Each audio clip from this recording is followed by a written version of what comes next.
যেমনটি বলছিলাম, জরুরি বৈঠকে বসেছে অন্তর্বর্তী সরকারের উপদেষ্টা পরিষদ। সরকার প্রধানের বাসভবন যমুনায় আছেন সহকর্মী মারুফা রহমান, যুক্ত হচ্ছে তার সাথে। মারুফা, ৮টায় বৈঠক শুরু হয়েছে, কয়টা পর্যন্ত চলতে পারে এই বৈঠক কিছু জানতে পেরেছেন কিনা? কি কি সিদ্ধান্ত আসতে পারে এই বৈঠক থেকে, সে বিষয়ে কোনো ধারণা আমাদের যদি দিতে পারেন।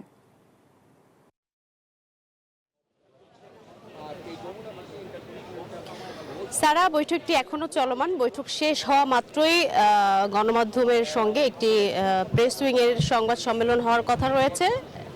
তো তখনই আসলে জানা যাবে বৈঠকটি কখন শেষ হলো। তবে বৈঠকটি এখনো চলমান, এটি আমি আপনাকে বলতে পারি। আর বৈঠকের আলোচ্যসূচি সম্পর্কে আমরা এখন পর্যন্ত অসমর্থিত সূত্রে যেটি জানতে পেরেছি যে আওয়ামী লীগ নিষিদ্ধ করার বিষয়ে যে আন্দোলনটি চলমান রয়েছে, বিশেষ করে এখন শাহবাগে যে ব্লকেটটি চলছে, সেই ইস্যু ধরেই এই জরুরি বৈঠকটি। আসলে এই ইস্যুতে কি সিদ্ধান্ত আসতে পারে, আইনের কোনো পরিবর্তন আসতে পারে কিনা, বা বিস্তারিত রাজনৈতিক দলগুলোকে নিয়ে বসা, সব এই ধরনের এজেন্ডাগুলোই আলাপ হচ্ছে বলে আমরা অসমর্থিত সূত্রে জানতে পেরেছি। এখন পর্যন্ত বৈঠকটি চলমান, উপদেষ্টা পরিষদের সকলেই এই বৈঠকে অংশ নিয়েছে। তবে এখানে আপনি দেখছেন যে সেনাবাহিনীর একটি সতর্ক অবস্থান রয়েছে এবং র্যাব পুলিশেরও সতর্ক অবস্থান রয়েছে।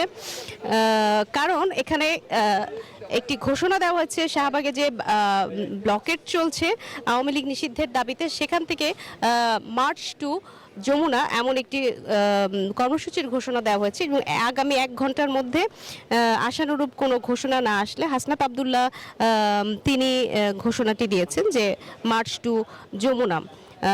তো সেক্ষেত্রে এখানে সেই অবস্থানটি আমরা দেখতে পাচ্ছি, সতর্ক অবস্থান 3 বাহিনীর। রাত 8:30 কিছু পরে রাষ্ট্রীয় অতিথি ভবন যমুনায় অন্তর্বর্তী সরকারের উপদেষ্টা পরিষদের যে বৈঠকটি শুরু হয়েছে, সেই বৈঠকে বান্ডেল থাকলে প্রতি সেনমানিতে টাকা বাঁচবে। বিকাশ সেনমানি বান্ডেল কিনে জিতুন প্রতি লেনদেনে। আজকে যারা উপদেষ্টা মণ্ডলীর সদস্য সকলেই উপস্থিত রয়েছেন আওয়ামী লীগ নিষিদ্ধ করা সহ 3 দফা দাবিতে। এদিকে বিকাল 3টার পর শাহবাগ মোড়ে কিন্তু গণজামায়াত শুরু হয়েছে।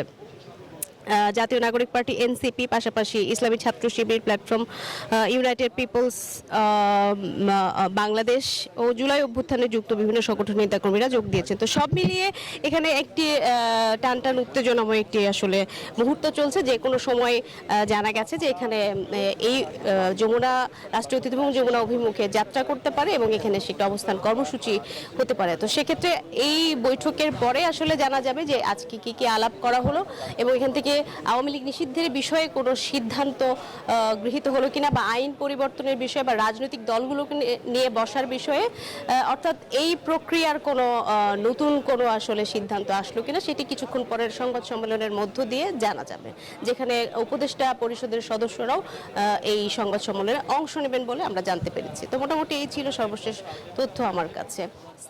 জি মারুফা, ধন্যবাদ যুক্ত হওয়ার জন্য।